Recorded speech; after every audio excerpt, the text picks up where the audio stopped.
favor.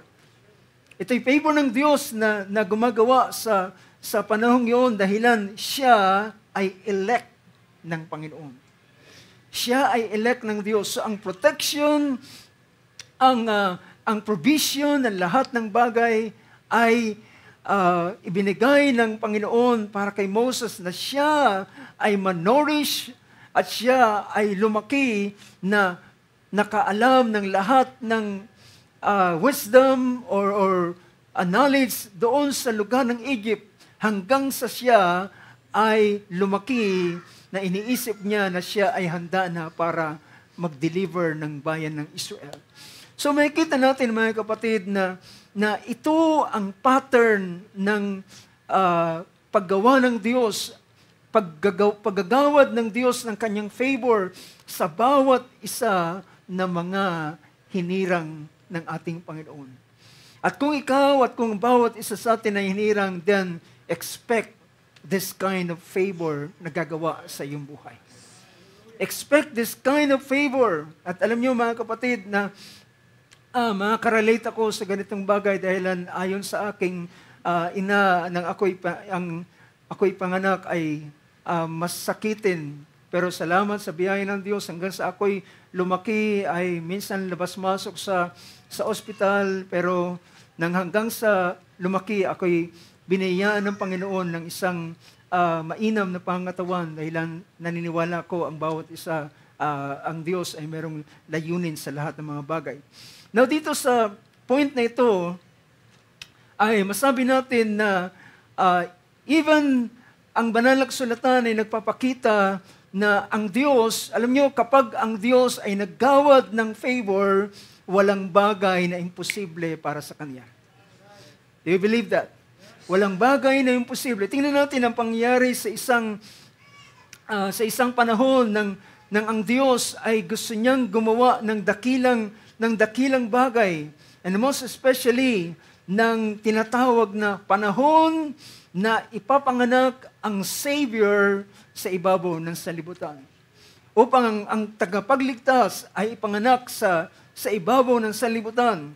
Then makikita natin sa aklat ng Luke chapter 1 starting ng verse 26 ay pinakita rito ng Luke chapter 1. In the 6th month, the angel Gabriel was sent from God to a city of Galilee named Nazareth, and to a virgin betrothed to a man whose name was Joseph, of the house of David, and the virgin's name was Mary. And he came to her and said, "Greetings, O favored one, the Lord is with you." Amen. So, sa pagpapasimula pa lamang ng bati ni Gabriel ay doon kay Mary, ay sinabi niya, ikaw na pinagpala, ikaw na binigyan ng kaluguran ng Panginoon. The Lord, sabi niya, greetings, O favored one, the Lord is with you. But nang marinig niya ito, she was troubled at the saying and tried to discern what sort of greeting that this might be. And the angel said to her, "Do not be afraid, Mary, for you have found favor with God." You have found favor with God. And behold, you will conceive in your womb and bear a son, and you shall call his name Jesus. At anong kanya sinabi?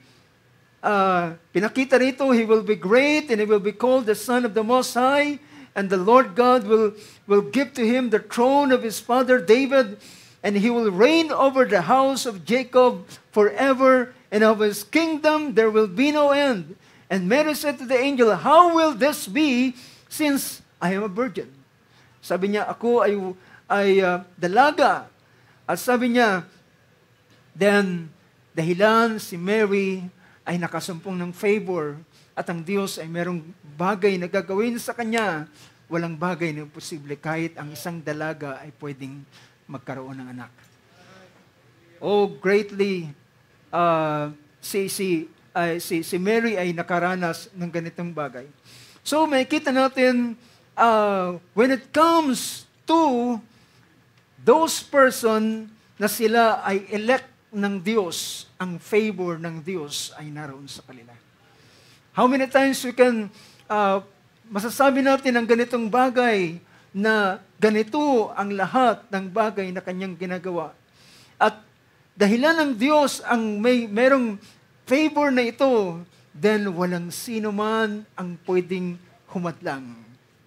Walang sino man ang pwedeng humarang sapagkat ito ay isang dakilang layunin ng Panginoon. Now, isa pang bagay na gusto kong idagdag na mention natin ang about the elect. Now, gusto ko rin namang makita natin, mga kapatid, na ang favor ng Diyos is sometimes or meron ding pagkakataon because we are ang ating pinag-uusapan ay the law of God's favor. So, meron ding isang bagay na pwede nating makita sa tinatawag na favor ng Diyos.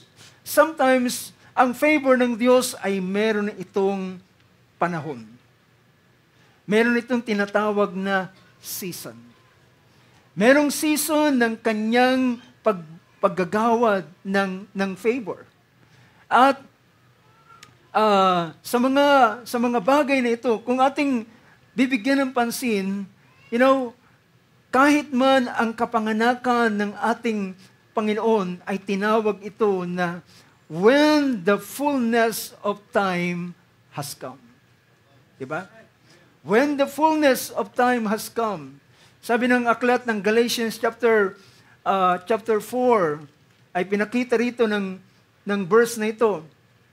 Sa chapter 4, verse 4 ng book of Galatians, but when the fullness of the time came, God sent forth His Son, born of a woman, born under the law.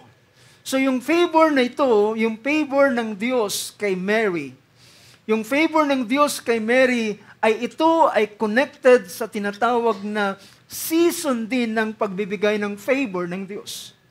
Diba? Pagbibigay ng Diyos ng kanyang favor. So, yung salitang fullness of time, mga kapatid, narinig ko ang isang mangaral ng inihalimbawa niya about the fullness of time. Kapag sinabing fullness of time, hindi lamang kagaya ng sisidlan na puno, kundi yung pagtinawag na fullness of time, itong sisidlan na ito, ang paglalarawan ay nag-overflow na siya. Ibig sabihin, dumating na talaga sa fullness niya at nag-overflow na. So, hindi na, ito na yung takdang panahon at sukdulan ng panahon para maganap ang lahat ng mga bagay. So, makikita natin yung mga salita sa New Testament at ang sigaw ni John the Baptist, sabi niya, behold, sabi niya, the kingdom, the fullness of time has come. Behold, sabi, repent, and the kingdom of heaven is at hand.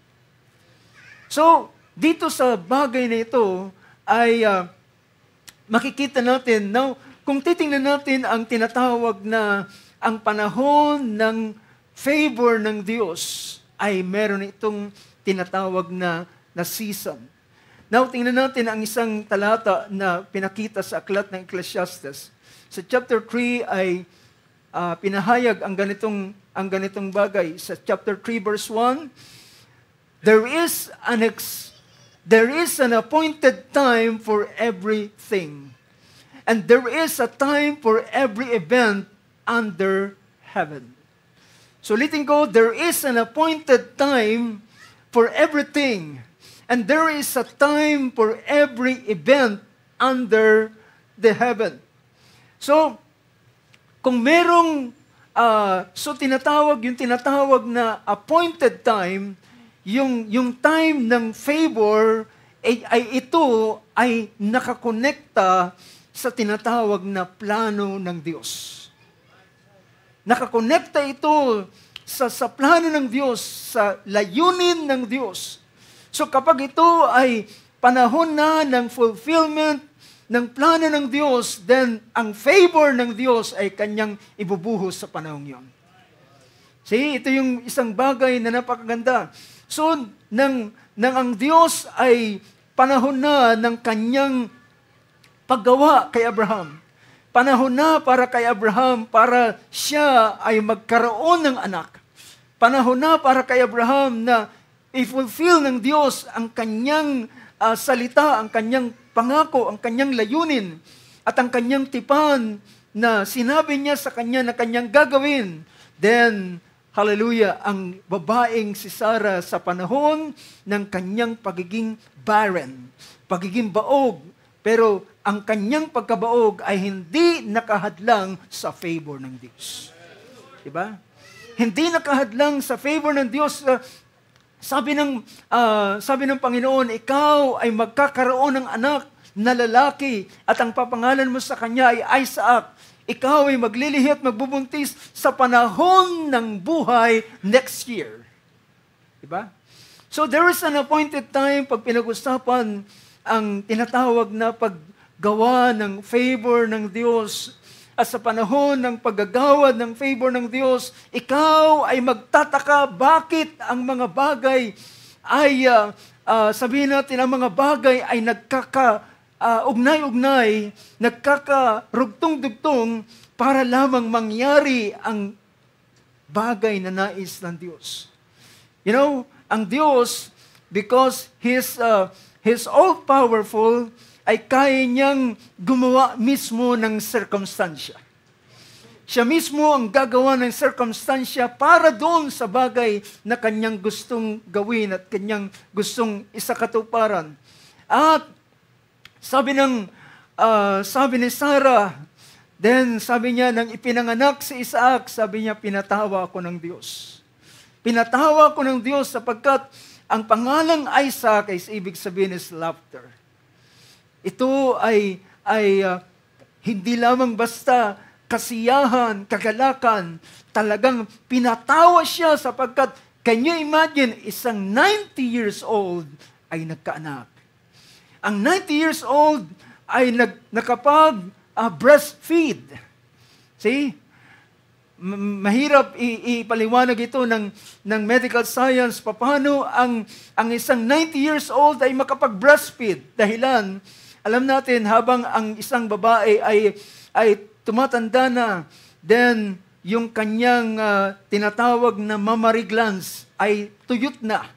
Wala nang pwedeng dumaloy na gatas. Pero mga kapatid, sa panahon ni Isaac nang siya'y pinanganak, walang substitute na gatas para sa baby sa panahon yun. Kinakailangan ang bawat baby na pinapanganak ay binebreastfeed sila. Sila ay ninunourish mismo sa pamamagitan ng breastfeeding. So, how come na ang isang babae na 90 years old na ang kanyang katawan ay hindi nakagaya sa panahon ng tinatawag ng dinisenyo ng Diyos ang katawan ng isang babae para sa panahon na siya ay manganganak, ay yung kanyang mammary glands ay magiging sariwa at magpo-produce ng milk. But, hallelujah, ito ay kakatuwang bagay. Paano nangyari ng isang matandang baog ay nagkaroon ng anak? And it is because of God's favor. And it is because na ang Diyos ay meron siyang eksakto o panahon ng kanyang layunin. Now, gusto kong basahin natin para patuloy nating maintindihan ang favor ng Diyos by the grace of God. Sabi rito na aklat ng Psalms 102 and verse 13. Sabi rito ng verse 13, and you will arise and have compassion on Zion. Sabi niya, ikaw ay babangon. Can you imagine that? Sabi rito, basahin natin sa Tagalog. Ang Tagalog na sabi niya, ikaw ay babangon. Yung ibig sabihin ng salitang bumangon ka, hindi naman ibig sabihin lahat ay nakahiga at kinakailangan siyang bumangon sa ating Tagalog. So kapag sinabing arise, ibig sabihin mula sa isang nagpapahingang kondisyon ay babangon siya para gumawa. Di ba? Para sa panahon ng pananahimik, panahon ng pamamahinga. Kagaya ng nangyari sa mga alagad nang sila ay nandoon at tumatawid sila sa Sea of Galilee. At habang sila ay tumatawid sa dagat ng Galilea, ay nasalubong sila ng isang malakas na unos. At ang hangin ay pasalungat sa kanila, at ang hangin na malakas ay gumagawa ng malalaking mga alon na hinahampas ang kanilang bangka, at nagiging dahilan para yung tubig, dagat ay makapasok doon sa loob ng bangka. At sila ay natataranta dahilan na halos madami nang pumapasok na tubig. At samantalang ang ating Panginoon ay naroon sa likuran ng bangka at natutulog sa isang kutsyon, sabi ng banal na kasulatan. At sila ay lumapit sa ating Panginoon at sabi niya, Panginoon, bumangon ka. Tayong lahat ay mapapahamak. Bakit ang ating Panginoon ay sa panahong yun, alam niyo, imposible po na ikaw ay nakasakay sa bangka at dinuduyan ng malalakas na alon ng bangka na ikaw ay magiging masarap ang iyong tulog. Diba? Yung mga nakaranas na maglayag sa maalong karagatan, well, kung hindi yan sumusuka, hindi yan mapakali dahilan sa yung nirarock yung kanilang boat. Then, at ako'y nag-iisip, dahilan ng ating Panginoon ay naroon sa likuran ng bangka at siya ay natutulog sa isang kutsyon. Pero nang siya gisingin ng mga alagad at sabi niya, Panginoon, tayong lahat ay mapapahamak. At ang ating Panginoon ay bumangon at sabi ng banal na kasulatan, siya ay bumangon at kanyang sinaway at sabi niya, hangin, tumigil ka. At sabi niya, alon, pumayapa ka. At ang kanyang sabihin yon, nagkaroon ng isang hush. Isang katahimikan, biglang para kang nagpatay ng electric fan, biglang ang hangin ay nawala. At ang alon na umaalon ay biglang naging payapa. Well, we cannot imagine that. Pero mga kapatid, sabi ng isang awit, He is the master of the wind. He is the master of the rain. He is the master of the wind. He can calm the storm and make the sun shine again. Kung nagawa ng Diyos na hatiin ang dagat na pula, hindi ba kayang payapain ang karagatan? So, nang siya'y bumangon, praise God, nang siya'y bumangon, meron siyang bagay na gagawin. Kaya rito, ang sabi rito, you will arise and have compassion on Zion. Ikaw ay babangon at ikaw ay mahahabag sa Zion. Ang Zion dito ay walang iba kundi ang Jerusalem. You will have compassion on Zion, for it is time to be gracious to her, for the appointed time has come. So pinakita roon na sabi niya, ikaw ay babangon at maaawa ka sa Sion. At sapagkat ang kapanahunan ng pagkaawa sa Kanya, oo, ang takdang panahon ay dumating. So maintindihan natin mga kapatid that even God's favor sometimes ay meron itong appointed time, especially kapag ito ay nakaugnay sa plano ng Diyos. So sometimes alam niyo mga kapatid, ang mga mananampalataya ay masyadong nakadepend sila sa mga bagay na nangyayari sa kanilang buhay. Kapag maganda ang lahat ng mga bagay na nangyayari, ay sinasabi nila, ang favor ng Diyos ay nasa akin. Pero kapag ang mga bagay ay hindi na mainam at di na favorable sa Kanya, siya ay nagtatanong, Panginoon, nandiyan ka pa ba? Nandiyan ka pa ba, Panginoon? Ako ba ay yung sinasamahan? So may mga panahon na sabihin natin, hindi natin pwedeng sukatin ang favor ng Diyos sa mga bagay na ating naranasan. Ang favor ng Diyos ay laging nariyan. Ang favor ng Panginoon ay laging nasa Kanyang hinirang, nasa Kanyang elect.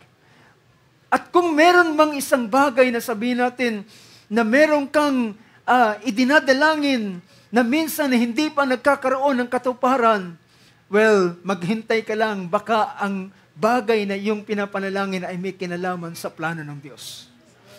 Dahil lang kapag ang bagay na yan ay may kinalaman sa plano ng Diyos, you have to wait. Kinakailangan mo maghantay sa takdang panahon. Diba? Naalala nyo sa kasalan sa Cana, ang ating si Mary na hindi ko alam kung anong posisyon niya doon sa kasalan doon at marahil isa siya sa tumitingin ng ilang mga bagay at sa kanyang pagkagulat, nakita niya yung alak paubos na. At nagpanik si Mary at sabi niya, wala siyang ibang pinuntahan kundi si Jesus. Sabi niya, Jesus, wala na silang alak. At sabi ng ating Panginoon, anong magagawa ko? Ang aking panahon na hindi pa dumarating. Anong magagawa ko ang aking panahon na hindi pa dumarating? So, ang sabi na lang ni Mary, sabi niya, anuman ang kanyang sasabihin sa inyo, ay gawin ninyo. At ang ginawa ng ating Panginoon nang ang panahon ay dumating na. Kapag ang panahon ay dumating na para sa paggawa ng himala, did you know that even ang paggawa ng himala ay merong perfect timing? Diba? Merong perfect timing ang paggawa ng himala. Ang ating Panginoon ay tinukso ng kaaway doon ni Satanas doon sa wilderness at sabi niya, kung ikaw ay anak ng Diyos, gawin mong tinapay ang batong ito. And brothers and sisters, huwag nating isipin na hindi kayang gawin ng Panginoon na tinapay yung batong yon. But it is not a time to do or to work a miracles. To work a miracle.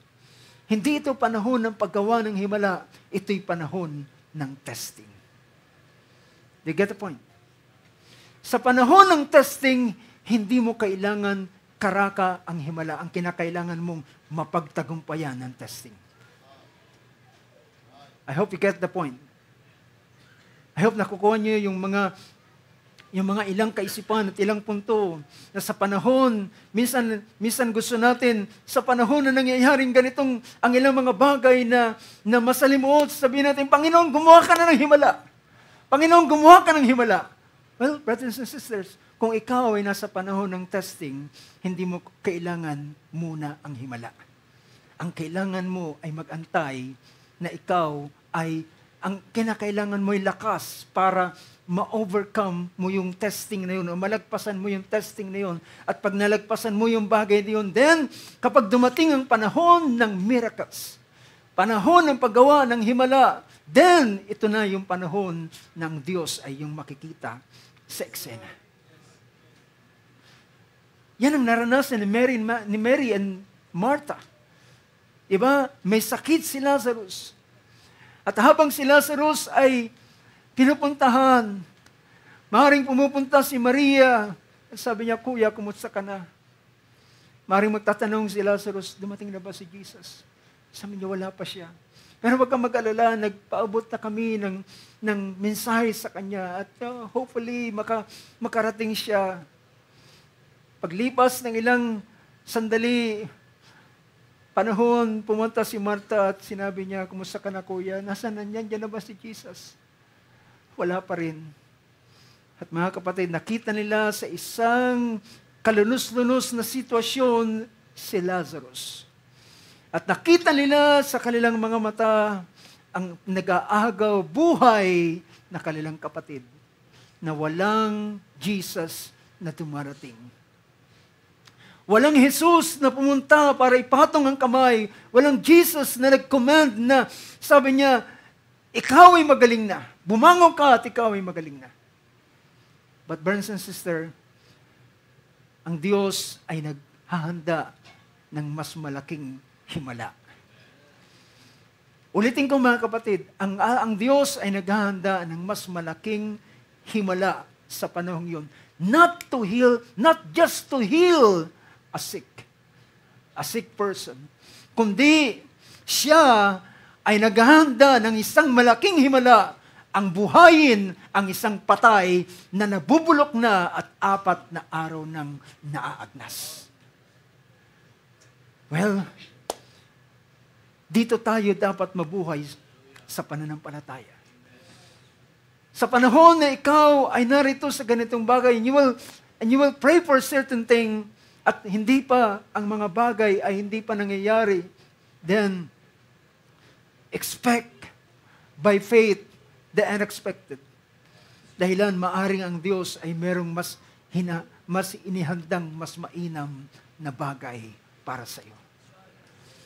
At sa panahong yun nakita nila na si Lazarus ay hinugot ang kanyang huling hininga. At siya'y dineklarang wala ng buhay. Tumilinga sila, nasan si Jesus? At inilibing nila, first day, walang Jesus na dumating. Second day, walang Jesus na dumating. Third day, and then comes the fourth day. Pagdating ng fourth day, dumating ang balita, si Jesus ay paparating. At sinalubong kagad ni Martha at sabi niya, Panginoon, sa ating paraan ng pagsasabi pa at paraan para manumbat, huli ka na. Huli na ang lahat. Laging sabi ng mga Pilipino, aanin pa ang damo kapag patay ng kabayo. Dumating siya 4 days late. Sabi ng isang awit, he came 4 days late, but he is on time. Amen. At pagdating sa panahong yun, sabi niya, nasaan ninyo inilabing si Lazarus? At sa panahong yun, nang siya ay nakaharap na sa libingan, sabi ng ating Panginoon naman, nagpapasalamat ako. Naalala nyo nang pinag-usapan natin yung paksang, does Jesus care? Talaga bang si Jesus ay nagmamalasakit? Ay, nung kausap niya yung mga alagad, sabi ng Panginoon, mabuti na lang, sabi niya, mas mainam na ako ay wala doon. See, kung meron nagparating ng balita doon, alam mo, sabi ni Jesus, mas maganda raw na wala siya dyan. Pag-aawayin nila yung magkakaibigan na ito. Pero mga kapatid, ang sabi ng Panginoon, well, talaga bang nagmamalasakit siya? Sabi niya, mas mabuti na lang hindi ako pumunta roon. Dahilan, mga kapatid, ang kanyang priority ay hindi ang kanyang kaibigan. Ang priority niya ay ang kalooban ng Diyos Ama. Dahil ang sabi ng Diyos, ang pinakita sa kanya, huwag kang pupunta. Huwag kang pupunta sa panahon na siya'y may sakit. Huwag kang pupunta sa panahon na siya'y naghihingalo. Huwag kang pupunta sa panahon na siya'y namatay para makiramay. Huwag kang pupunta sa panahon kundi ikaw ay pumunta nang sinabi ng pahayag sa kanya ngayon ng panahon. Sabi niya, pumunta tayo sa Judea. So mga kapatid, ang tinatawag na favor ng Diyos ay meron din siyang right time. Ang pagkilos at paggawa ng Panginoon, ito yung bagay na dapat nating maintindihan na tayo ay mabuhay sa pananampalataya. Mabuhay sa pananampalataya. Kung hindi mangyayari ngayon ang yung bagay na hinihiling, still, manatili ka sa paniniwala at pananampalataya dahilan meron siyang takdang panahon. At kapag dumating ang takdang panahon, walang bagay na imposible sa favor ng Diyos. So, kapag, alam nyo, ang banal na kasulatan ay makikita natin dito sa sa panahong ito, merong isang verse na gusto kong idagdag sa Psalms 106, verse 4, Psalm 106, verse 4, ang verse na yan ay nagsasabi ng ganito.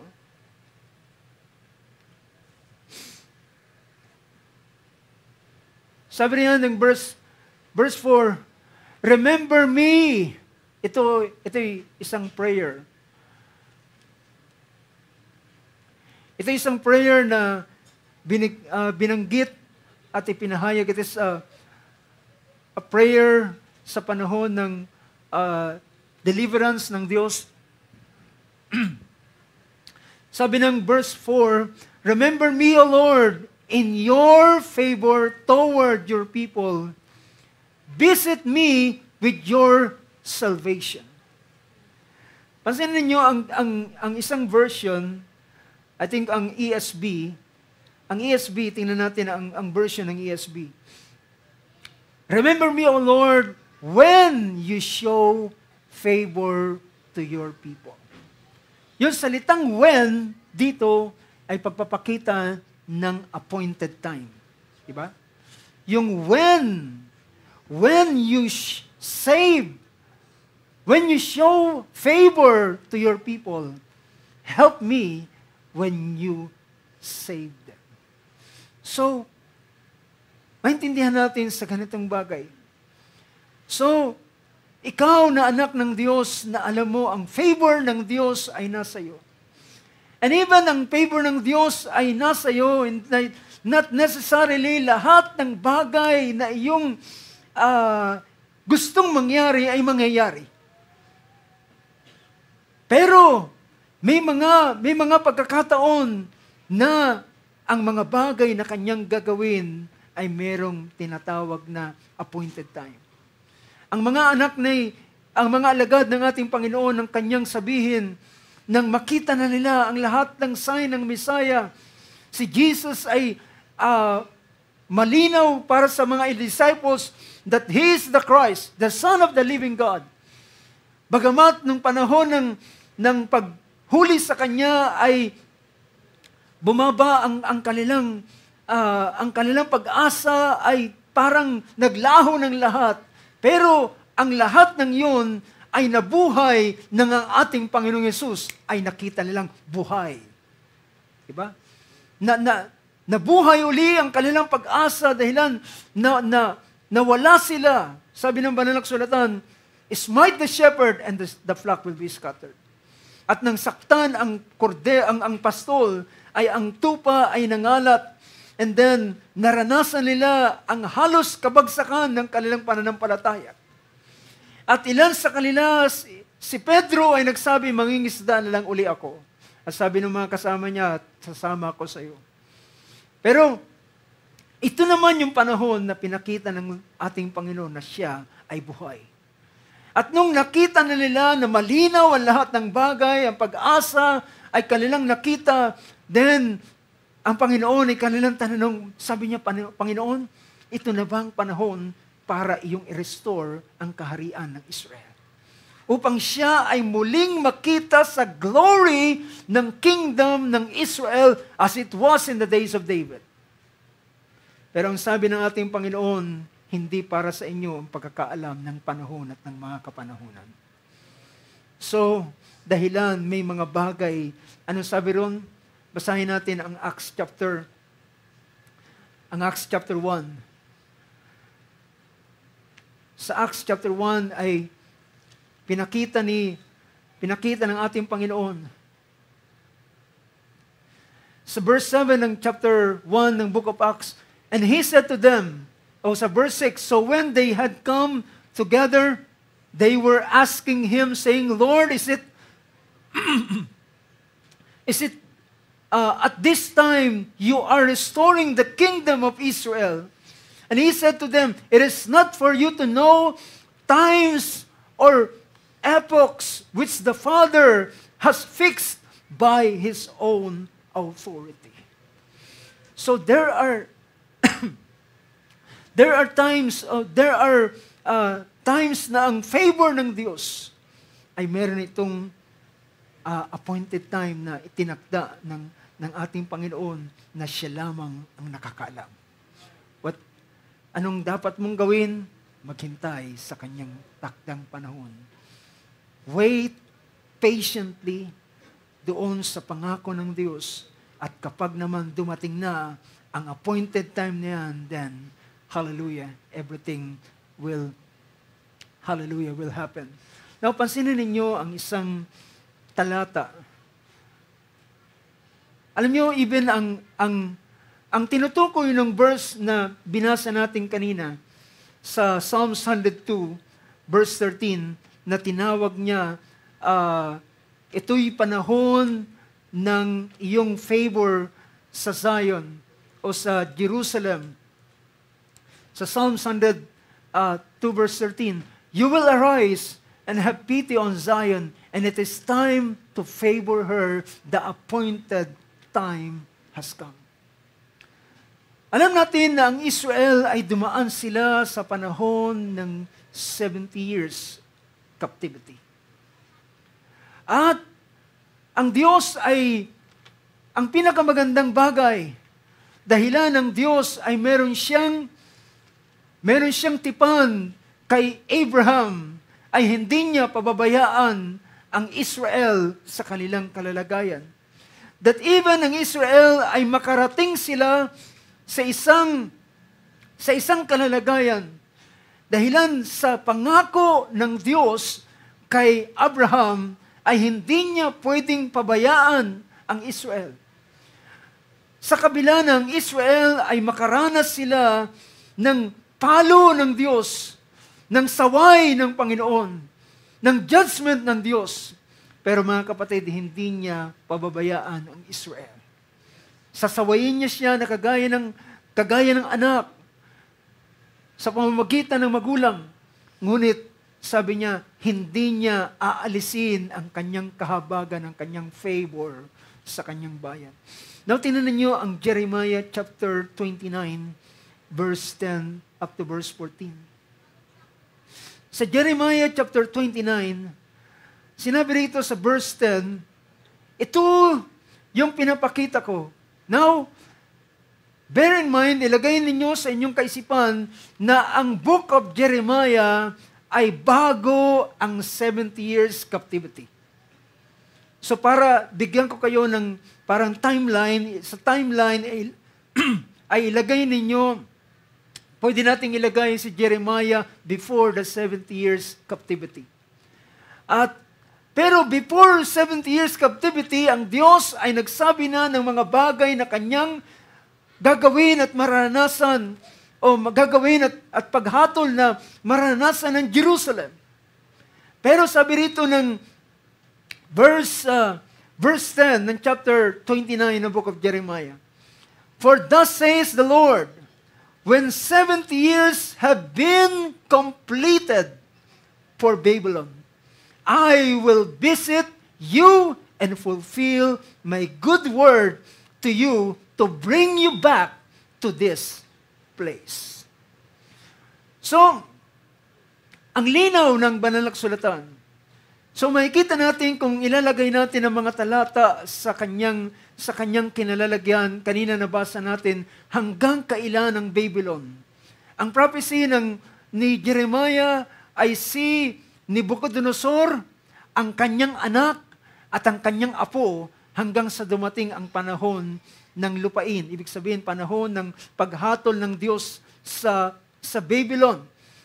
At pinakita naman dito na kapag ang 70 years have been completed, when 70 years have been completed, so kung titingnan natin ang 70 weeks of Daniel, hindi si Daniel na sabihin pa natin, ang 70 weeks ay natapos, o 70 years ay natapos talaga bago nag-start yung tinatawag na 70 weeks.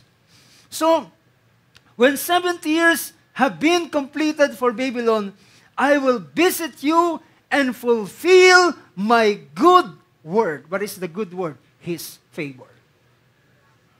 I will fulfill my good word to you to bring you back to this place.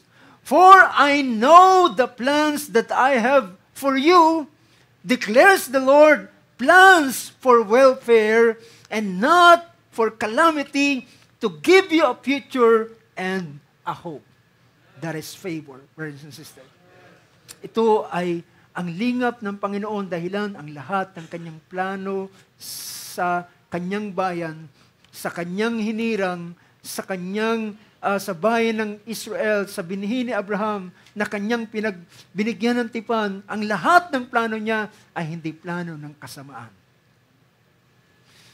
Hallelujah. At alam niyo ba mga kapatid, walang plano ang Diyos sa iyo ng masama. O walang plano ang Diyos sa iyo na iyong ikasasama. Lahat ng plano ng Diyos sa iyong buhay ay pawang kabutihan upang ikaw ay bigyan niya ng mainam na future. Gusto niya na ang iyong future ay meron kang magandang future, magandang kinabukasan. Well, tanging ang kaaway lamang ang siyang sumisira ng future ng anak ng Diyos. Gusto niyang sirain ang kanilang future, pero salamat, ang plano ng Diyos ay hindi pwedeng matwart ng sinuman. Hindi pwedeng mabago ng sinuman. For I know the plans that I have for you, declares the Lord, plans for welfare, plans for your good, and not for calamity, to give you a future and a hope. Then verse 12, see? Pansinin natin na sa panahon ng pagpasok nila sa Babylon, ang mga noble na mga tao na galing sa kaharian, at isa doon si Daniel, ay isa siya na inaipasok doon sa unang batch ng nakarating sa Babylon. At, well, sa panahon yun, mga kapatid, ang Diyos ay meron siyang instruction. Diba? Kung babasahin ninyo yung sumunod na verse kanina, sa binasa natin kanina, matapos niyang sabihin na ibinigay ng Diyos ang buong kalupaan kay Nebuchadnezzar at kinakailangan ng lahat ng bansa ay magpasakop sa kanya, at ang kung gusto nilang maligtas at ma-preserve ang kanilang buhay, ay kinakailangan nilang magpasakop kay Nebuchadnezzar. Yun yung plano ng Diyos. Kinakailangan nilang magpasakop kay Nebuchadnezzar dahilan ibinigay ng Diyos ang Israel for 70 years. Ibinigay ng Diyos ang Israel for 70 years. At sa panahon ng 70 years, mga kapatid, well, alam niyo ba ang sabi ng Panginoon para sa bayan nang sila'y makarating doon? Sabi niya, ipanalangin ninyo ang Babylon.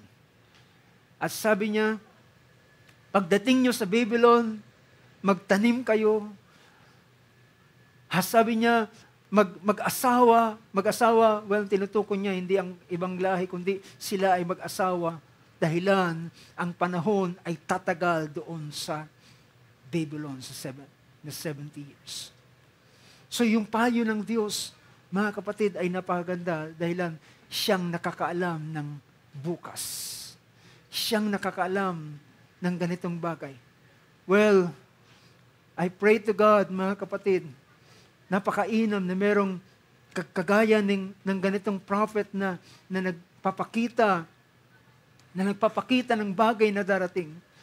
Pero minsan nag-iisip ako, sabi ko, ang ganda ng ganitong setting na merong prophet na nag-advise, but suddenly aking na-realize, meron pala akong Holy Spirit. At sabi ng banal na kasulatan, howbeit when the Spirit of truth is come, He will guide you into all truth. And He will show you the things to come. See? So, sa kabila, ang gawain ng prophet sa Old Testament, na merong isang prophet for the nation, na siya ang ginagamit ng Diyos para sa kanilang guidance ng mga bagay na mangyayari. Pero ngayon, mga kapatid, ang bawat isang mananampalataya ay merong Holy Spirit sa kanilang buhay. May banal na Espiritu na nangunguna sa kanila, nag-aakay sa kanila, at kung sila'y nagkakamali, sila'y tinutuwid ng Panginoon sa kanilang mga pagkakamali. Then, kapag nang sila'y nakapasok doon, kinakailangan munang makumpleto ang 70 years. At sabi rito, kapag nakumpleto na ang 70 years, at sabi niya, kung ano man ang bagay na nangyayari doon sa loob ng Babylon, sabi niya, lahat ng plano niya ay para sa kabutihan ng kanyang bayan. See? Yung verse 11 dito, ay sabi niya, I know the plans that I have for you, declares the Lord, plans for welfare and not for calamity, to give you a future and a hope. Lahat ng bagay na mangyayari sa loob ng 70 years ng kanilang captivity, itong lahat ay para sa kanilang kabutihan. Then, pagka natapos na yung 70 years, then ito na yung tinatawag na appointed time for Zion upang kanyang ibigay ang favor. Then, verse 12, sabi ng verse 12, then you will call upon me and pray to me, and I will listen. See, sa mga panahon, well, sila ay nananalangin, lahat ng kanilang magiging prayer ay may kinalaman sa kasalukuyan nilang buhay doon sa loob ng Babylon. Pero ang kanilang prayer ng restoration para doon sa makabalik sila sa lupain ay hindi sila didinggin ng Diyos hanggat hindi natatapos ang 70 years. Diba? Hanggat hindi na-expire ang 70 years ay hindi sila didinggin ng Panginoon. Pero, pag na-expire na, o natapos na yung 70 years, then verse 12, then you will call upon me and pray to me, and I will listen to you. Ito yung na-reveal kay Daniel. Nang makita niya na ang panahon ay hinatulan ng Panginoon, ay hinatulan na ang Babylon, then nakita niya, ito na ngayon ang fulfillment ng prophecy. At ito na ang panahon na ang Diyos ay makikinig sa prayer. Ito na ang panahon na ang Diyos ay kapag siya'y tumawag, siya ay makikinig. O kapag ang sino man ay tumawag, ang Diyos ay makikinig. At sabi rito, then you will call upon me and come and pray to me, and I will listen to you. And you will seek me and find me when you search for me with all your heart. Mga kapatid, kapag ang Diyos ay nagpahayag sa iyo at sabihin, this is the appointed time,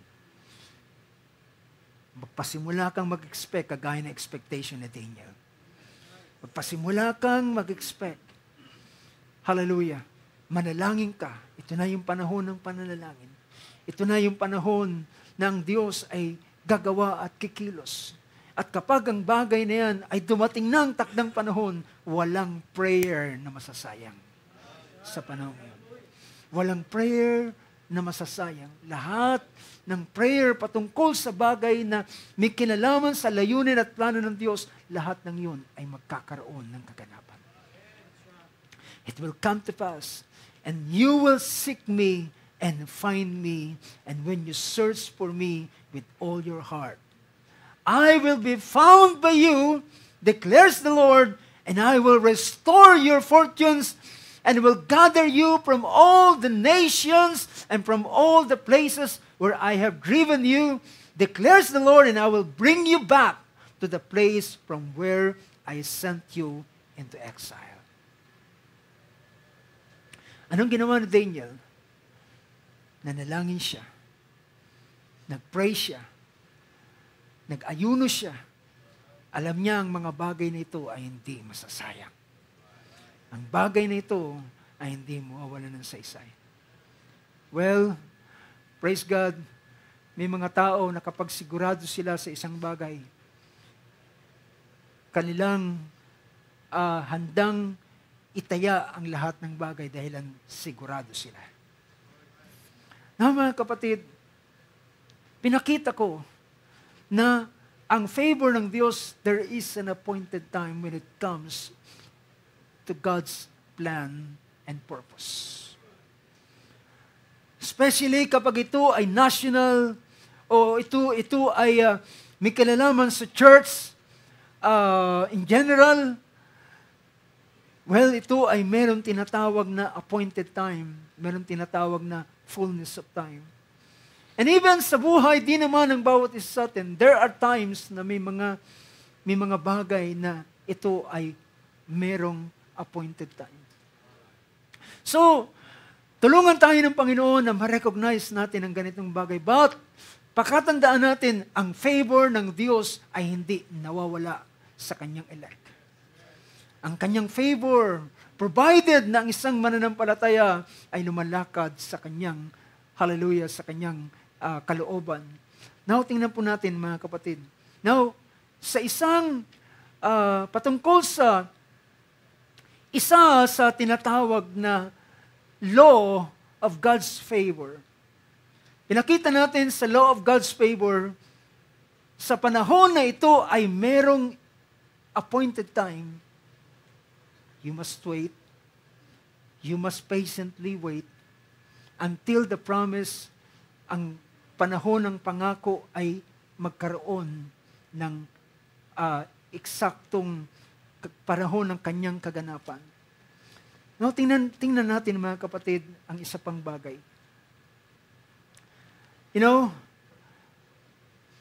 Isa sa tinatawag na nasa loob ng law of favor ay may mga ilang bagay na kinakailangan mong gawin. So, alam nyo, masabi ko, ang favor na ito ay malawak at merong ilang mga bagay. And I hope yung ilang mga point na aking pinakita sa bawat isa sa atin ay makatulong sa atin para ating makita ang pagtanaw sa favor ng Diyos. Now, tingnan natin ang isang bagay. Kanina, binasa natin yung Psalms 5, verse 12. Balikan natin yung verse na yun. Sa verse na ito ay mapapansin ninyo, for it is you who blesses. Who? For it is you who blesses the righteous man. Gusto kong bigyan niyo ng pansin yung salitang righteous man. For it is you, ito ikaw, it is you who blesses the righteous man, O Lord, and you surround him with favor as with a shield. Ang pinakamainam dito ay ang salitang righteous. Righteous man. Ang righteous man, mga kapatid, ay masabi natin, si James ay dinescribe niya ang tinutukoy about the righteous. Pinakita niya na the prayer of a righteous availeth much. Diba? Pinakita niya, pero merong isang bahagi ron na pinapakita na ang isang, hindi ibig sabihin ng ang isang righteous ay hindi na siya nagkakamali magpakailanman. Well, lahat na alam natin ang isang righteous ay kaya ang kanyang pagiging righteous, ang kanyang righteousness ay nangyayari kung siya man ay magkulang at magkamali, handa siyang magsisi. Handa siyang ituwid ang kanyang buhay. At sa pamamagitan ng kanyang pagsisisi at pagtutuwid ng kanyang buhay, then ito yung buhay ng isang righteous. Napansinin ninyo ang bagay nito. Ang verse na yan, for it is you who blesses the righteous man, O Lord, and you surround him with favor as with a shield. Now, kung illustrate natin ang verse na ito ay nagpapakita na ang protection ng isang righteous man ay ang favor ng Diyos. Do you get the point?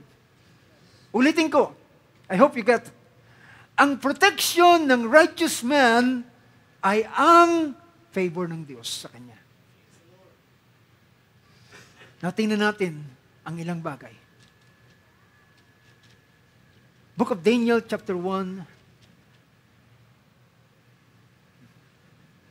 verse 8.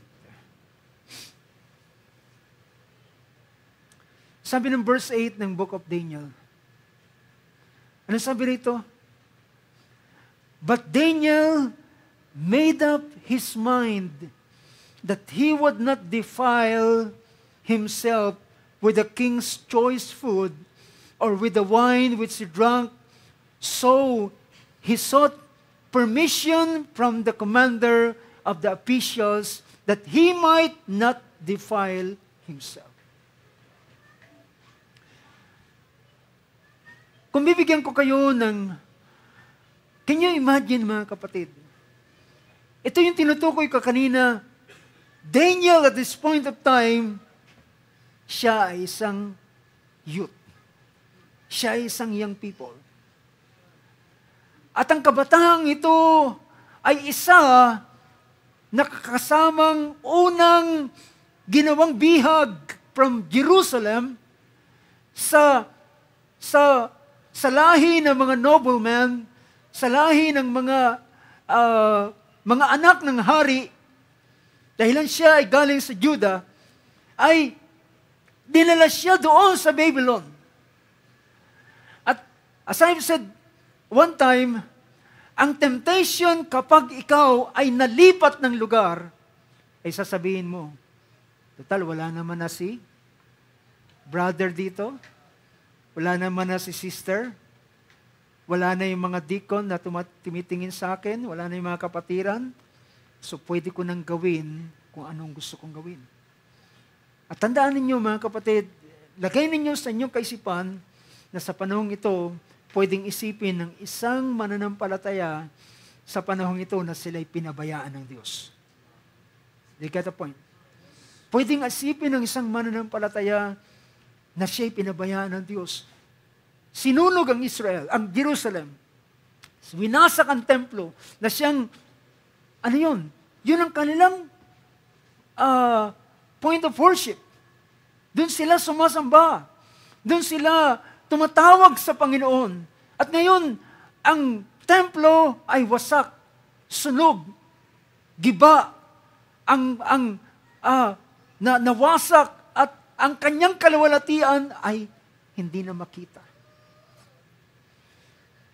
At pwedeng sabihin ng isang mananampalataya, total, pinabayaan na kami ng Diyos. Mabuhay na lang ako ng gusto kong buhay. Gawin ko na kung anong gusto ko. Total, wala naman na ang Panginoon. Parang hindi na kami pinagmamalasakitan ng Diyos. But not with Daniel. Kaya sa amen to that. Hindi si Daniel, mga kapatid. Hindi si Daniel. Sa kabila na si Daniel ay inalis from Jerusalem, from Israel, dinala sa Babylon, sinira ang templo, wasak, at ang nakatira lamang doon ay mga ruin lamang. Pero mga kapatid, para sa kanya, nawasak man ang templo, ang Diyos ay totoo pa rin. Nasira man ang templo ay nasira, pero ang Diyos na aking tatawagan ay nananatiling buhay. Do you get the point, brothers and sisters? Dito, and Daniel made up his mind. Ano yung isang version ng King James? And Daniel purpose in his heart. He made a decision. Ano yung para kay Daniel? Ang para kay Daniel, I am resolved. I have decided. Alala ninyo nung pinag-usapan natin ito. Daniel made up his mind. Anong kanyang, saan niya niresolve ang kanyang sarili? Saan niya pinasya na gawin ang ganitong bagay? Ipinasya niya ang kanyang sarili, nagpasya siya sa kanyang sarili na ano? Manatili pa rin sa salita ng Diyos. Manatili pa rin na gawin ang kalooban ng Panginoon despite of the things na nangyari sa kanya. Wala na ang templo. Emotionally ay distressed si Daniel sa panahong ito. Ang mga kababayan niya ay kasama niyang ginawang captive. At ngayon, naroon siya sa ibang kingdom, sa ibang kaharian. Pero mga kapatid, sila Daniel, ang mga taong nakarinig ng mensahe ng Diyos sa pamamagitan ni Jeremiah. Dahilan ng Babylon, ang pagdating nila sa Babylon is not the end. Ang pagdating nila sa Babylon ay pagpapasimula ng pagtingin sa bagong pag-asa. See? Ito ang buhay ng mananampalataya, mga kapatid. Ang isang mananampalataya at isang tunay na sumasampalataya sa Diyos, hindi siya kayang baguhin ng sirkumstansya. Hindi rin siya kayang baguhin ng lugar. Hindi siya kayang baguhin ng mga tao na nakasama niya dati. Na ngayon ay iba na ang kanyang kaharian na pinaglilingkuran. Pero dito, merong isang awit na ninaawit natin. I have decided to follow Jesus and there's no turning back. At merong isa pang praise ng awit doon na nagsasabi, if you don't go, I will go. Because he is resolved. And Daniel is that kind of person that he made up his mind na kanyang ingatan pa rin ang salita ng Diyos. Na wala ang templo, pero ang salita ng Diyos ay nananatili. Nasira ang templo, pero doon pa rin sa templong yon, sa point na yon, hindi niya tinitingnan ng templo, ang tinitingnan niya ay ang salita ng Diyos doon sa temple na yon. Doon sa temple ground na yon.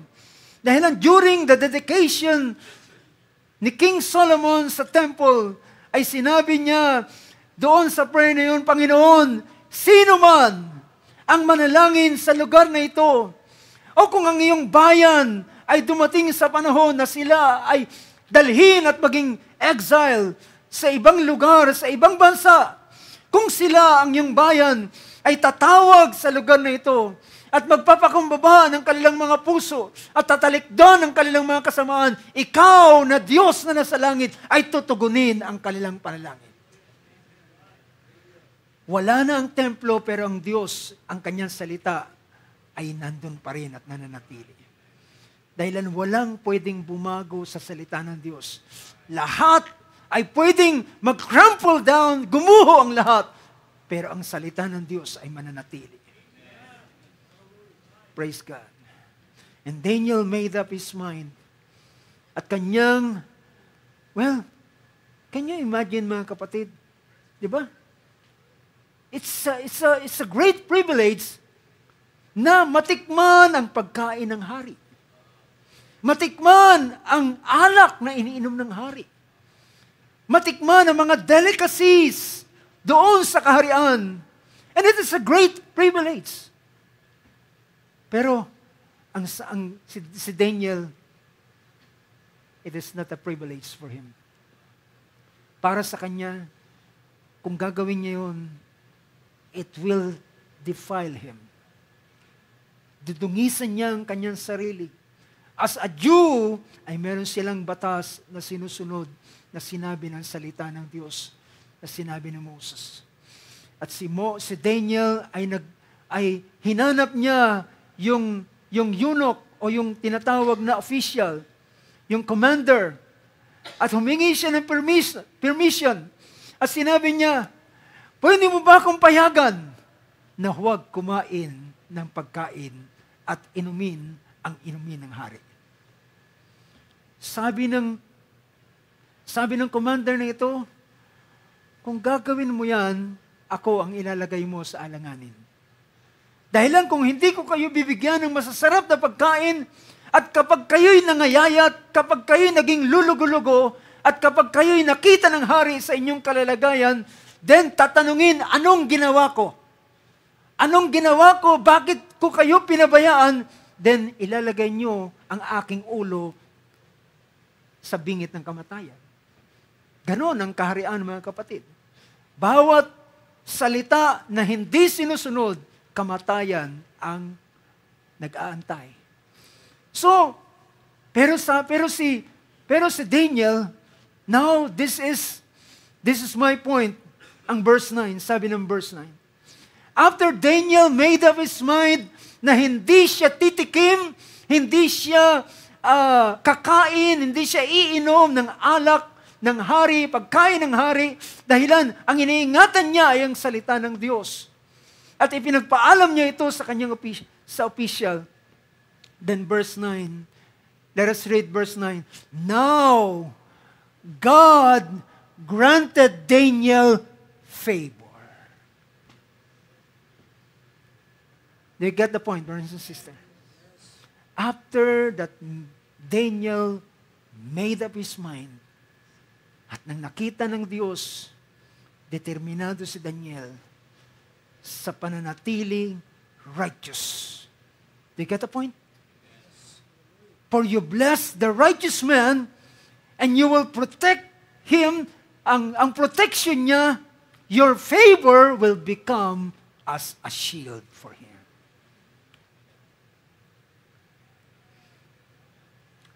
And Daniel, now, God granted Daniel favor.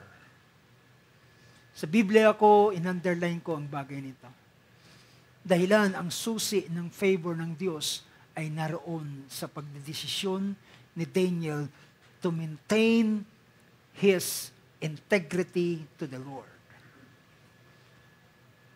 Para kanyang ingatan ang kanyang sarili at kanyang huwag dungisan ang kanyang sarili. And God granted Daniel favor and compassion in the sight of the commander of the officials. Nakasumpong siya. Nagiliw yung commander na ito. At nagsabi sa kanya, sabi niya, kung gagawin ko yan, ilalagay mo sa alanganin ang aking sarili. Sabi ng verse 10, and the commander of the officials said to Daniel, I am afraid of my Lord the king, who has appointed me, who has appointed your food and your drink. For why should he see your faces, looking more haggard than the youths who are your own age? Then you would make me forfeit my head to the king.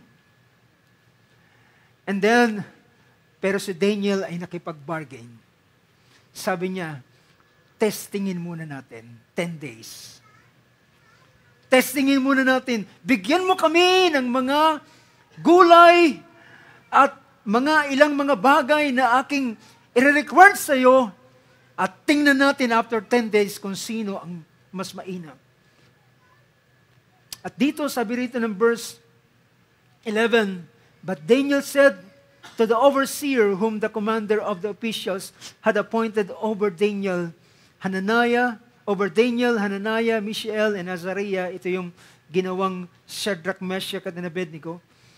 Please test your servants for 10 days, and let us be given some vegetables to eat and water to drink. Gulay at tubig lang. Gulay at tubig lang.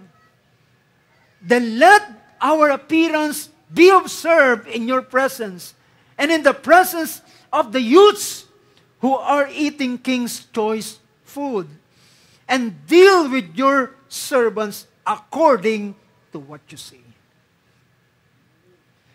Sabi niya, pagkatapos ng 10 araw, ikumpara mo kami kami, magkakasama, kaming apat sa mga youths, sa ibang youths, na kumakain ng pagkain ng hari, and then, judge by yourself.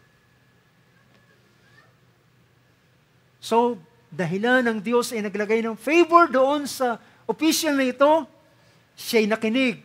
So, He listened to them in this matter and tested them for 10 days.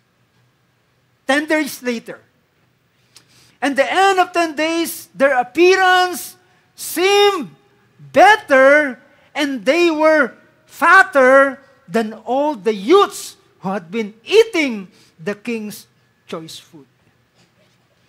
Nung sila ay tingnan, mas glooming sila doon sa ibang mga youths. Mas namumula yung kanilang pisngi kaysa sa pinapakain ng hari. So the overseer continued. After 10 days, so gulay, tubig. Nung nakita niyong kakaiba, sinuplayan na. Yan ang gusto niyo. Binigyan niya ng gulay at tubig lang. So the overseer continued to withhold their choice food and the wine they were to drink and kept giving them vegetables. Mga kapatid, kailan nila na-gain ang favor ng Diyos? When they have decided to remain righteous. Do you get the point, brothers and sisters? Kailan nila nakuha ang favor ng Diyos? So, tingnan sa kagaya ng sinabi ko kanina, ito yung tinatawag na law of favor. Merong favor, mga kapatid, na ikaw ay merong gagawin. At kapag ginawa mo ito, ang favor ng Diyos ay magiging iyong protection. So, pinakita sa ganitong bagay. And this, at pagkatapos, nagpasimula yung favor ng Diyos doon sa official. At nagilaw sila, sige na nga, at nakita niya yung resulta. Then verse 17, now mga kapatid, it's not only Daniel, but Daniel kasama sila Hananiah, Mishael, and Azariah, lahat sila ay nakasumpong ng favor. Binigyan ng Diyos ng favor habang sila ay naroon sa Babylon. At ano nangyari? Verse 17, and as for these 4 youths, yung 4 na ito, God gave them knowledge and intelligence in every branch of literature and wisdom. Daniel even understood all kinds of visions and dreams. At ito ay nakuha, ang favor na ito ay binigay ng Panginoon after na si Daniel at ang magkakaibigan ay nagdesisyon ng ganitong bagay. Well, alam nyo, sa mga youth sa kapanahonang ito, ang temptation sa kanila ay yung mga kasama nilang kabataan. Pero, kung ang isang kabataan ay magpapasya, at papasyahin niya na kanyang iingatan ang kanyang sarili, at ito'y para sa Panginoon. Hindi niya dudungisan ang kanyang sarili sa anumang paraan, kundi gusto niyang ito gawin kung ano sinasabi ng Panginoon, then ang favor ng Diyos ay gagawa sa iyo.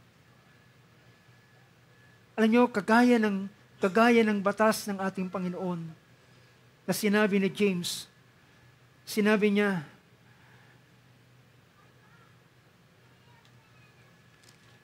sino ang pinagbubuhusan ng Diyos ng lalong biyaya? Sa book of James chapter 4,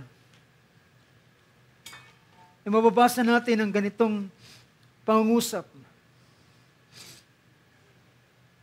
Anong sabi ng verse 10? Chapter 4, humble yourselves in the presence of the Lord, and He will exalt you.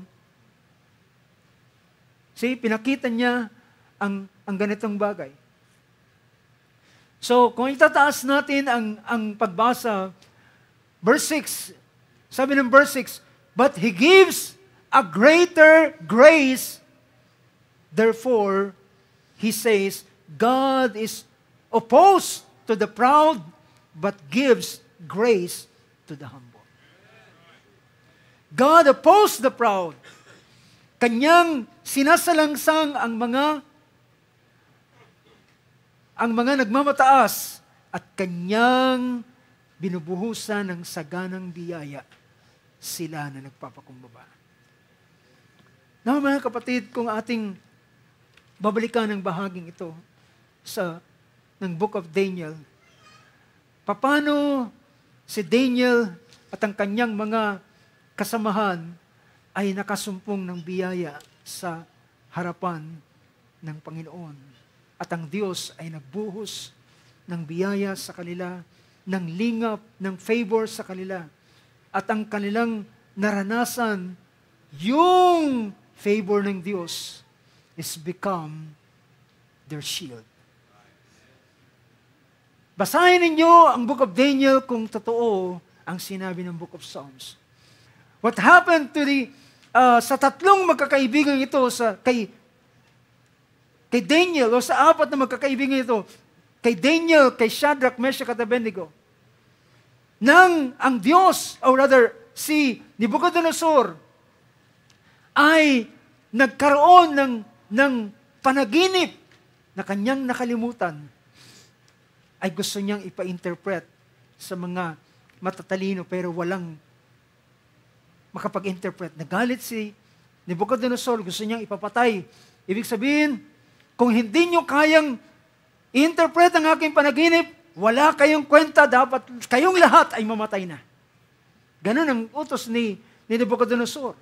At inutos na ng lahat ng mga wise men ay papapatayin. Pero si Daniel ay humingi siya ng kanyang ibinigay isang challenge. Sabi niya, bigyan mo pa ako ng kaunting panahon. At sabi niya, at aking ipapahayag ang panaginip at kasama ng interpretation. At ang kanilang ginawa ay nanalangin sila sa Panginoon. Diba?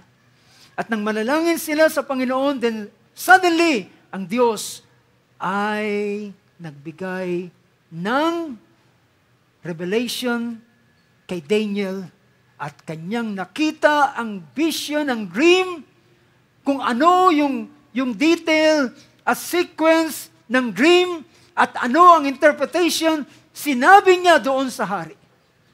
Why? Dahilan ang favor ng Diyos ang kanilang protection.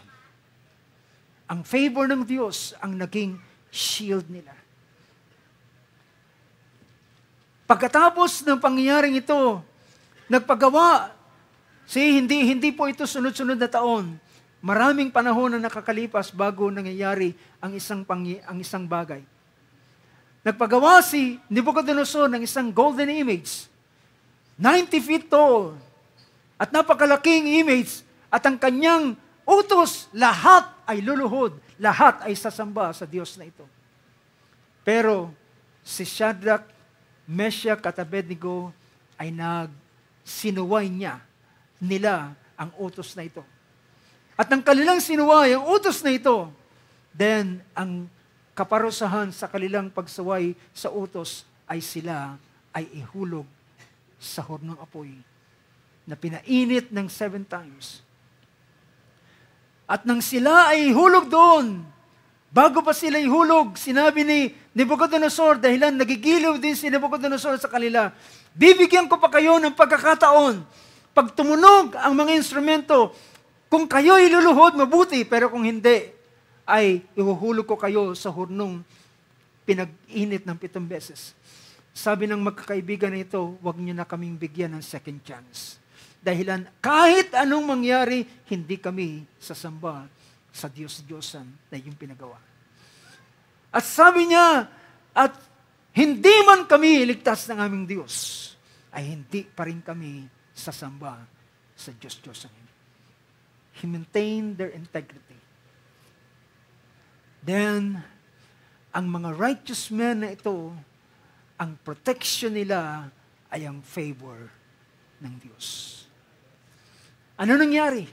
Inihulog sila at bago sila inihulog, ang unang namatay ay yung nagdala sa kanila para sila ihulog sa hurnong apoy. At nang nahulog sila doon sa hurno, 3 sila pero makita ni Nebuchadnezzar, 4 na lalaking naglalakad na walang gapos. At tila hindi naaapektuhan ng init ng apoy. At siya'y nagsabi, sino? Di ba 3 lamang ang aking hinulog? Bakit 4 ang aking nakikita? At ang pang-4 ay kagaya ng anak ng Diyos. Praise God. Ano ang favor na ito, mga kapatid? Siya mismo ay sumama doon sa horno ng apoy. Siya mismo, ang ating Panginoon mismo, ay naging protection, naging shield nila doon sa apoy na yun, na kahit ang pinakamanipis na hibla ng buhok na pinakamabilis masunog, ay walang nasunog sa kanila. Hindi nag-amoy usok, hindi nag-amoy apoy, amoy usok sila, pinaahon sila, at nakita niya ang buong katawan nila Shadrach, Meshach, at Abednego. At sabi ni Nebuchadnezzar sa kanyang ginawa ay pinakita sa chapter 3. So, hindi ko na babasahin pa ang mga pangyayari, pero ang Diyos ay gumawa ng dakilang bagay at ang favor ng Diyos ay naging protection ng kanyang mga anak because of their what? Their righteousness. Alam niyo, sinabi ng banal na kasulatan, ang isang anak ng Diyos na iniingatan nila ang kanilang sarili kahit ang kaaway ay hindi sila pwedeng kalawin. Sabi ng Book of John. Na mga kapatid, dito sa ganitong bagay ay maintindihan natin that God's favor, it also has a law. Diba? It also has a law. Pinakita na ang righteous man at ang kanyang buhay ng righteousness ay nagsisilbing protection sa kanya. No wonder kung bakit si Paul sa Book of Ephesians chapter 6 ay kanyang ginamit yung salitang, tinan niyo yung armor of God. Nasabi rito, Ephesians 6, verse 11, put on the whole armor of God so that you may be able to stand firm against the schemes of devil. For our struggle is not against flesh and blood, pinakita niya. Verse 13, take up the full armor of God so that you will be able to resist the evil day, and having done everything to stand firm, therefore, having girded your loins with truth, and having put on the breastplate of righteousness. The breastplate ay ito yung nilalagay sa dibdib. Na siyang ito'y proteksyon, anumang tatabang sibat, palaso, itak o anumang espada, ay magiging protection niya yung kanyang shield. And what is the shield? Sabi rito, having put on the breastplate of righteousness. Because the righteous, ang kanilang shield ay ang favor ng Diyos. Now, I understand. Ano yung idea na pinapakita ni Paul sa full armor of God na tinutukoy na righteousness, ito yung ating pamumuhay na may katwiran sa harapan ng Panginoon. Hindi sa harapan ng tao, kundi sabi niya, pag-aralan mong humarap na subok sa harapan ng Diyos, na isang lingkod ng Diyos na hindi napapahiya, na kayang hati-hatiin ang mga salita ng Diyos. Well, mga kapatid, gusto kong makita natin that even God's favor, meron siyang batas na pinapakita. At kung maintindihan mo ang principle ng favor ng Diyos, mananatili ka sa loob ng favor ng Diyos sa lahat ng araw ng iyong buhay. Ang favor ng Diyos ay pwede mong maging shield, pwede mo itong maging proteksyon sa lahat ng araw ng iyong buhay, habang ikaw ay nagbibigay ng pansin sa kanyang kalooban, sa kanyang mga salita. Well, marami pang bagay na pwede nating bigyan ng pansin, mga kapatid. Pwede pa akong pumunta kay Joseph. Dahilan si Joseph, sa kabila na siya'y naroon sa lugar ng Egypt, ang favor ng Diyos ay naroon sa kanya. At sa kabila na siya'y naroon, anong kanyang ginawa? Tinutokso siya ng asawa ni Potiphar. Pero sabi niya, hindi ko gagawin yan. Isang malaking kasalanan ang bagay na yan kung aking gagawin. Siya'y inaccuse ng rape. Ng attempted rape, rather. Inaccuse siya ng attempted rape dahilan hindi nagtagumpay ang asawa ni Potiphar. Nakulong siya sa isang kasalanan na hindi niya ginawa. Pero ang favor ng Diyos ay sumusunod sa kanya. Surely goodness and mercy will follow me. Susundan ka niya kahit saan ka man naroon. Hallelujah. Just made up your mind para sa kanyang salita. At pagdating niya doon sa loob ng kulungan, ang favor ng Diyos ay naroon sa kanya. Naging, jail warden. Naging pinakamataas among the prisoner. At ginawa siyang katiwala. Hanggang sa siya ay dinala sa kaharian. Brothers and sisters, read your scripture at makikita nyo ang favor ng Diyos na gumagawa sa mga lingkod ng Diyos na nag-iingat ng kanilang sarili, ng kanilang buhay para sa katwiran ng Diyos. Praise God. Palakpakan natin ating Panginoon sa oras ito. Tayo magsitayo, mga kapatid. Hallelujah. Praise God. Napakainam ng biyaya ng Panginoon.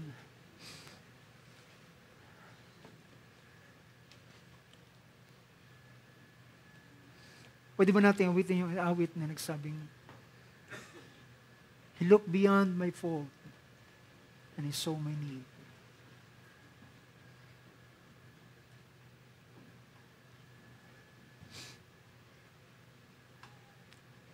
Praise God. Ang tawag dito ng first line, it is Amazing Grace. Ang kamangha-manghang biyaya ng ating Panginoon ay gumagawa sa kanila. Kung isa-isahin natin ang paggawa ng Diyos ng kanyang favor sa kanyang mga hinirang, at ito ay merong takdang panahon ng kanyang paggawa at pagkilos, just wait for His perfect time. At isa pang bagay na ating nabigyan ng pansin, ang katwiran ng Diyos. Ang katwiran, ang pamumuhay na may katwiran ay hindi ito masasayang, kapatid. Ang iyong tanggihan, iyong mga dating kaibigan na gustong magdala sa iyo sa isang kalalagayan. Ang tanggihan sila at mabuhay para sa Panginoon ay hindi masasayang ang bagay niya. Pwedeng mawala ang iyong kaibigan, pero papalitan ka ng isang tunay na kaibigan. Ito'y ang ating Panginoon, na siyang tunay na kaibigan na hindi ka lamang sasamahan sa panahon na maganda ang lahat ng bagay. Sasamahan ka ng tunay na kaibigan sa lahat ng pagkakataon. Amen. Awitin natin ang awit na yan. Praise God.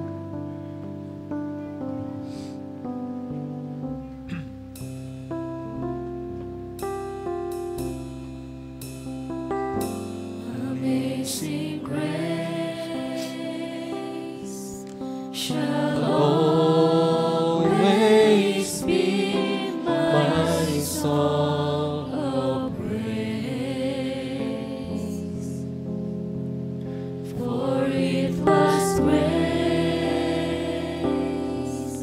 that brought my liberty.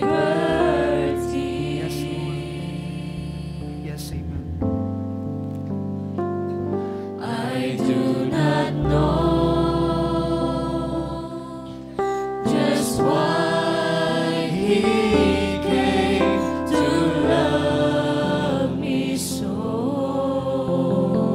Yes, amen.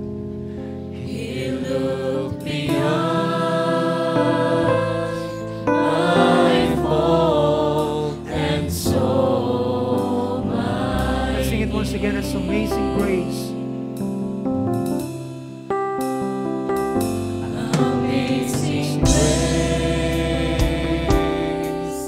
shall always be my song of praise. For it was grace Yes, Lord. Amen. that brought my liberty. Yes, Lord God. Bought my liberty. I do not know just why He came to love me so. He looked beyond my fault and saw my need. I shall forever. I shall forever lift my eyes to Calvary to view the cross where Jesus died for me. How I will lose the grace that brought my fallen soul. He looked beyond my fault and saw my Once again, the chorus. I shall forever. I shall forever lift my eyes to Calvary to view the cross where Jesus died for me. How marvelous the grace that caught my fallen soul. He looked beyond my fault and saw my need. He looked beyond my fault and saw my need.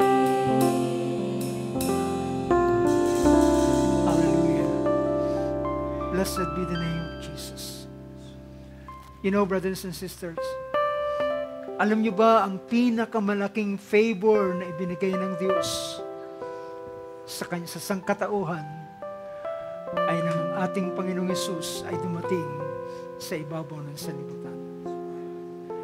At nang siya ay dumating, pumunta siya sa isang lugar, synagogue sa Nazareth, sa lugar na kanyang kinalakhan.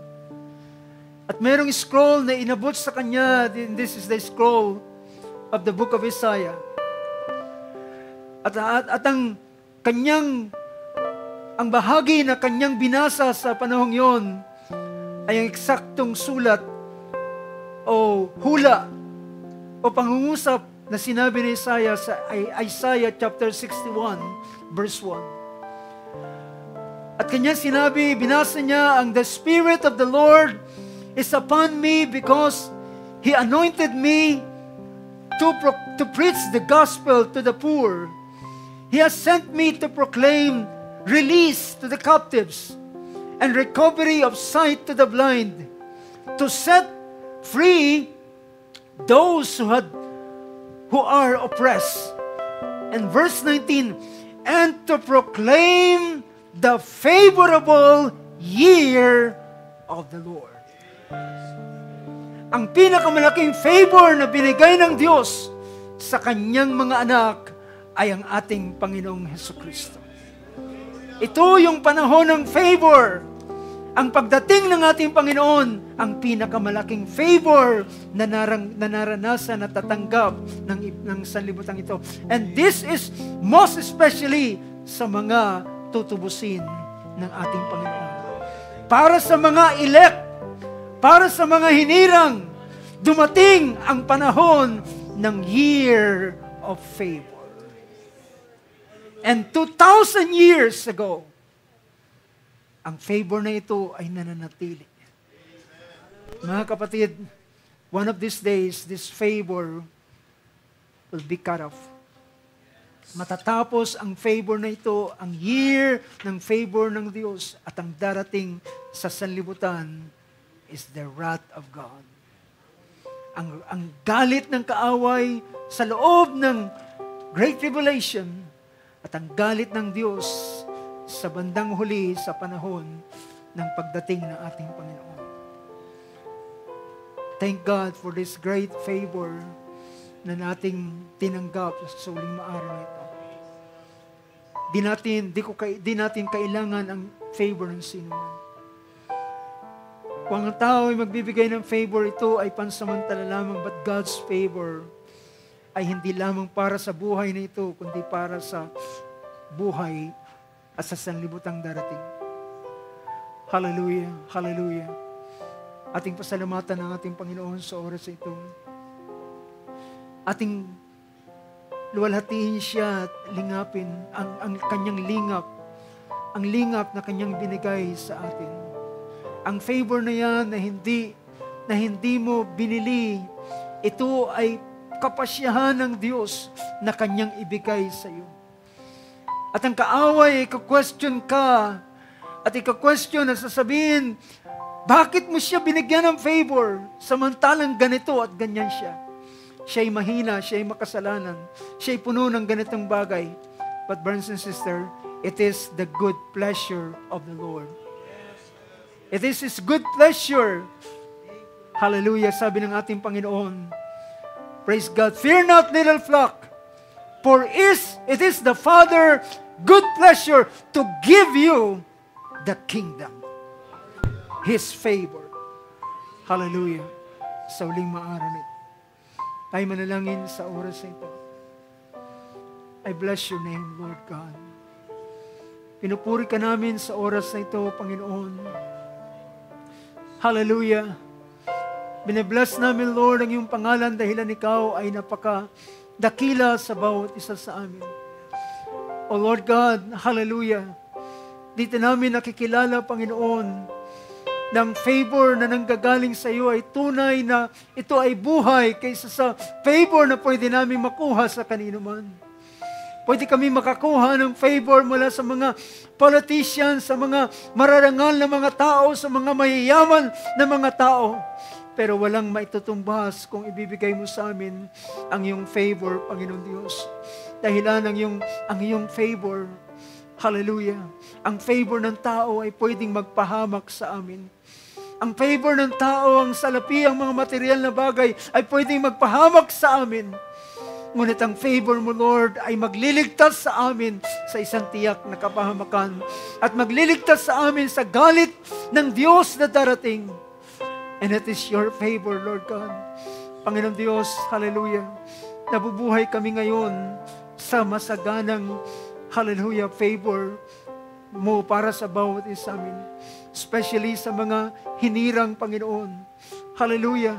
At Lord God, ngayon ay pinakita mo ang iyong favor na iyong ibubuhos sa mga matutuwid na iyong mga lingkod. Mga lalaki at babae na nagpasya ng kanilang puso. Nagpasya sa kanilang puso na kanilang iingatan ang iyong mga salita. Hallelujah. Ingatan nila ang iyong mga salita sa kabila ng lahat ng mga bagay. Hallelujah. Mas kikilalanin nila na mataas ang iyong mga salita kaysa sa anumang mga bagay. Hallelujah. At aming iwanan kahit man ang aming mga kaibigan na pwedeng magpahamak sa amin, kundi aming ihanda ang aming sarili at mabubuhay, hallelujah, sa katwiran ng Diyos na kanyang, hallelujah, patuloy na binibigay sa bawat isa. At Lord God, kagaya ng verse naming binasa sa Psalms, hallelujah, you will bless the righteous man, and your favor will be as a shield for him. O Lord God, sa huling mga araw nito, let your favor be our shield in these last days. Lord, I pray, Lord God, sa maliit na kalipunan at mga mananampalataya sa dakong ito, let your favor be our shield. Bayaan ang iyong linga, Panginoon, ang maging proteksyon ng bawat isa sa amin. O Lord God, ilagay mo kami, kagaya ng Psalms 91, ilagay mo kami sa ilalim, under the shadow, hallelujah, of your wings, O Lord God. At maging iyo kami proteksyonan sa ilalim ng iyong malabay na pakpak, Panginoon Diyos. At walang anumang masamang bagay na mangyari at magaganap sa buhay ng iyong mga lingkod, Panginoon Diyos, sapagkat sila ay nasa ilalim ng pakpak ng kanilang, hallelujah, ng kanilang mother eagle, na walang iba kundi ang Diyos na nag-aakay, hallelujah, sa iyong bayan. Dinala mo ang iyong bayan mula sa lupain ng Egypt at dinala mo sa lupain ng pangako sa pamamagitan ng eagle's wings. At Lord God, ganun mo dalhin ang bawat isa sa amin with your own protection. Hallelujah. Kung meron mang anumang bagay na gustong gawin ng kaaway, Panginoon Diyos, protect us, Lord, with your favor. Hallelujah. Bayaan mo ang bawat isa sa huling maaraw nito. Hallelujah. Maging kagaya ng batang si Daniel, that he made up his mind, hallelujah, na kanyang hawakan at tanganan at ingatan ang iyong mga salita, Panginoon. At sa ganitong bagay, Lord God, hallelujah, your favor will be their protection. O Lord God, salamat po, Diyos. Hallelujah. Ito'y araw ng aming pagpapasalamat sa iyo at araw ng aming pagdadala sa iyo ng aming pagdakila sa iyong pangalan dahilan totoong ikaw ay napakabuti. Hindi man kami conscious, hindi man namin alam ang ganitong favor na iyong ginagawa sa amin. Hallelujah. But Lord God, iyong ine-extend pa rin ang iyong favor sa bawat isa na iyong mga lingkod. Panginoon Lord, I pray for this congregation. At kahit man, Lord God, ang mga kapatiran sa dakong ito, kahit man ang aming mga bisita, Panginoon, mga kapatiran na nanggaling sa malayong dako, Panginoon, ang mga bisita, Lord, na nakasama namin, Panginoon Diyos, Lord God, I pray your favor for them, Lord God. Dinadalangin ko ang iyong favor sa kanila, Panginoon Diyos, na ito ay magpasimula ng iyong paggawa sa kanilang buhay, Panginoon. At Lord God, umalis man sila sa dakong ito, sundan sila ng iyong favor. Umuwi man sila sa kanilang mga tahanan, Panginoon. Umuwi man sila sa kanilang mga dako, let your favor follow them, Lord God. Kagaya ng favor mo kay David at kanyang nakilala, surely goodness and mercy will follow me all the days of my life. Lord, I pray, Lord God, hindi lamang mga visitors, kundi ang bawat isa sa amin ay sundan kami ng iyong favor wherever we go. Hallelujah. At yung sinabi, Panginoon, gayon ang mangyayari sa iyong mga anak. Saan man sila pumunta, sa bukid man, sa syudad man, sa ibang mga lugar. Hallelujah. Ang iyong blessing ay mag-overtake sa kanila. Susundan sila at ang iyong blessing ay overtake sa kanila, Panginoon. Hallelujah. Sapagkat, hallelujah, iyong iingatan sila. Your favor will become their shield. Lord, hallelujah, maraming salamat. Pagpalain mo, Lord, ang araw nito at lubusin mo ang kagalakan ng aming puso na makapagbibigay pa ng lalong pagpapasalamat sa iyo. Hallelujah, sa mga susunod na panahon. Lord, this is our first Sunday. Hallelujah, sa iyong gawain. Dalangin po namin, O Diyos, ang iyong favor ay makita namin bawat araw ng gawain sa dakong ito. Hallelujah. At ang iyong paglingap, ang iyong presensya, Lord, ay patuloy naming maranasan. Ang iyong mga salita, O Lord, ay ipangusap mo at ipahayag mo sa bawat isa sa amin. At dalhin mo kami sa dakong ito na may patuloy na kagalakan at expectation, Lord. Hallelujah. At kung yung mararapatin, let signs and wonders, Lord God, ay maranasan ng bawat isa sa amin sa huling mga araw na ito, Panginoon. And we know, Lord God, ito ay hindi sa amin, ito ay yung favor, Lord, na yung igagawad sa huling mga araw nito. Oh, glory to Jesus. Glory to God. We bless your name, O Lord Jesus. Hallelujah. We exalt your name, O Lord. We give you thanks. We give you honor. We give you praise, O God. Hallelujah. Oh, blessed be your holy name. Oh, praise be to God. Oh, hallelujah, hallelujah.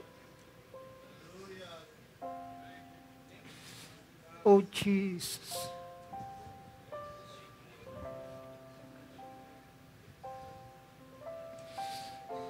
Pray for your favor, Lord God.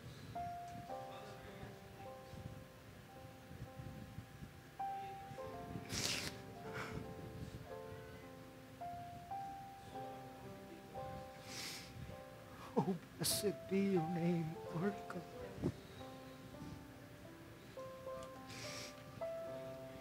Hallelujah. Praise Jesus. Binibigay namin sa iyo, Panginoon, ang mataas na pagpupuri, mataas na pagpapasalamat.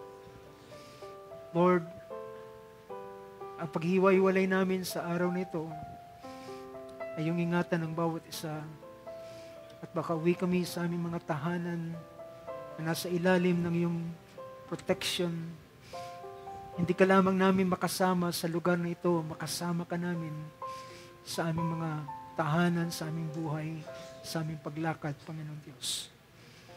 We give you thanks and we give you honor.